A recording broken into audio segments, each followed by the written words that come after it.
সালটা 2015। হস্টেলের একটা ছোট্ট ঘর, একটা পুরনো ল্যাপটপ আর একটা ছেলে রাত 3টে পর্যন্ত কোডিং করছে। সে গুগল ব্যবহার করত, কিন্তু 7 বছর পর এই ছেলেটাই এমন একটা জিনিস বানায় যেটা গুগলের ঘুম উড়িয়ে দেয়। কিন্তু কোয়েশ্চেন হচ্ছে কিভাবে?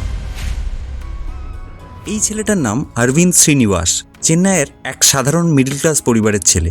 না কোনো বিলিয়নিয়ার বাবা, না কোনো সিলিকন ভ্যালি ব্যাকগ্রাউন্ড। স্কুল শেষ করে ভর্তি হন আইআইটি মাদ্রাজে ইলেকট্রিক্যাল ইঞ্জিনিয়ারিং পড়তে। বন্ধুরা যখন কলেজ লাইফ এনজয় করছে, অরবিন্দ তখন অবসেসড একটা জিনিস নিয়ে, মেশিন কি মানুষের মতো চিন্তা করতে পারে? ফানি ব্যাপার, তাই না? তখনও সে পুরোপুরি মেশিন লার্নিং কি বুঝতো না। কিন্তু একদিন কলেজে মেশিন লার্নিং কম্পিটিশন হলো। অলমোস্ট জিরো প্রিপারেশন, তবুও সে জিতে গেল। এই ছোট্ট ঘটনাটাই ছিল প্রথম টার্নিং পয়েন্ট। 2017 সালে সে পাড়ি জমালো ইউএসের ইউনিভার্সিটি অফ ক্যালিফোর্নিয়া বার্কলেতে। কম্পিউটার সায়েন্সে পিএইচডি শুরু করলো। এরপর 2018-19-এ ইন্টার্নশিপ করে ওপেন এআই, গুগল আর ডিপ মাইন্ডে। Just think about it. যেখানে এআই ভবিষ্যৎ তৈরি হচ্ছে, সে সেখানে ভিতর থেকে সবকিছু দেখছে, কিভাবে সার্চ ইভলভ হচ্ছে। ওখানেই একটা রিয়েলাইজেশন আসে, পারফেক্ট সার্চ মানে শুধু লিঙ্ক না, পারফেক্ট সার্চ মানে ইন্টেলিজেন্ট অ্যান্সার। কিন্তু দুনিয়া তখনও সেটা বোঝেনি। তারপর আসে নভেম্বর 2022। ইন্টারনেট মানেই তখন গুগল। তারপর লঞ্চ হলো চ্যাটজিপিটি। দুনিয়া লিটারালি শকড। মানুষ বুঝলো এআই শুধু ডেটা দেয় না, কনভারসেশনও করে। কিন্তু সমস্যা হচ্ছে চ্যাটজিপিটি রিয়েল টাইম তথ্য দেখাতে পারতো না, সোর্স দেখাতো না, অনেক সময় কনফিডেন্টলি ভুল অ্যান্সার দিত। একদিকে গুগল, যেখানে সার্চ করলে অসংখ্য লিঙ্ক ইনফরমেশন ওভারলোড করে দেয়। অন্যদিকে চ্যাটজিপিটি, সুন্দর অ্যান্সার কিন্তু কোনো ভেরিফিকেশন নেই। এই দুইয়ের মাঝখানে একটা বিশাল গ্যাপ, আর যেখানে গ্যাপ সেখানেই অপরচুনিটি। এখানেই অরবিন্দের মাথায় আসে একটা গেম চেঞ্জিং স্ট্র্যাটেজি। 2022 সালের 7ই ডিসেম্বর 3জন কো-ফাউন্ডারকে নিয়ে লঞ্চ করলেন পারপ্লেক্সিটি এআই। আইডিয়া সিম্পল ছিল কিন্তু ভীষণ powerful. Real time internet search, short clear summary, প্রত্যেক লাইনের সাথে একটা ভেরিফাইড সোর্স। এটা শুধু চ্যাটবট না, এটা অ্যান্সার ইঞ্জিন। এখন আসল জিনিয়াস মুভটা শোনো। কাটিং এজ এআই মডেলস বানাতে লাখ লাখ ডলার খরচা করতে হয়, যে ক্যাপিটাল অরবিন্দের কাছে ছিল না। অরবিন্দ নিজে বিলিয়ন ডলার মডেল বানায়নি, তার বদলে সে ইউজ করেছে অলরেডি বেস্ট পারফর্মিং মডেলস, যেমন GPT-4, জেমিনি, লামা এক্সেট্রা।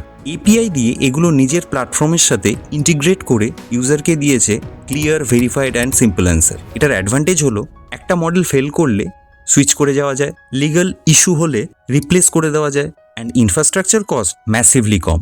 এই ফ্লেক্সিবিলিটিটাই অনেক দ্রুত স্কেল করতে সাহায্য করে। এখন এটা বুঝতে হবে, উইনিং সবসময় বেস্ট মডেল বানানো না, উইনিং মানে স্মার্টেস্ট পজিশনিং। লঞ্চের প্রথম দিনগুলোতে ডেলি 3000 করে কোয়েরি আসতো। শুনতে ছোট লাগছে, রাইট? কয়েক মাস পরে এইটাই লাখে পৌঁছায়, আর তারপরে মিলিয়নে। মাত্র 1 বছরের মধ্যে 1000 গুণ গ্রোথ। আর আজ ডেলি 30 মিলিয়ন সার্চ। ভ্যালুয়েশন 2025 সালের মধ্যে $20 বিলিয়ন ক্রস করে গেছে। ইনভেস্টর কারা জানো? এনভিডিয়া, জেফ বেজোস এবং ক্রিশ্চিয়ানো রোনাল্ডো। হ্যাঁ, ঠিক শুনছো। এবার কনফিডেন্স লেভেলটা ইমাজিন করো। একটা হোস্টেলের সামান্য ছেলে, আর এখন সিলিকন ভ্যালির হেভিওয়েটসরা তার কোম্পানিতে ইনভেস্ট করছে। বাট ওয়েট, এখন আসল ইন্টারেস্টিং অংশটা শুরু। তার মানে গুগল কি বসে আছে? না, তারা লঞ্চ করেছে নিজেদের এআই সার্চ ফিচার্স।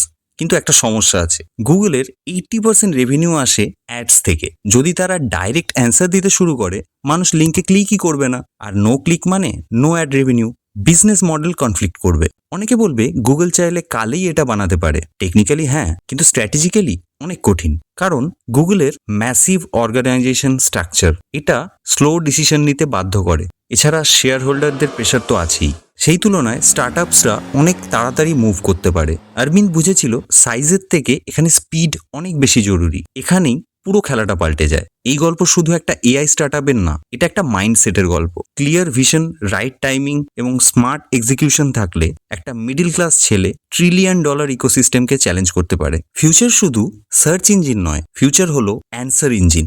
মানুষ লিঙ্ক খুঁজতে চায় না, মানুষ ক্ল্যারিটি চায়। আর যে ক্ল্যারিটি দেবে সেই জিতবে।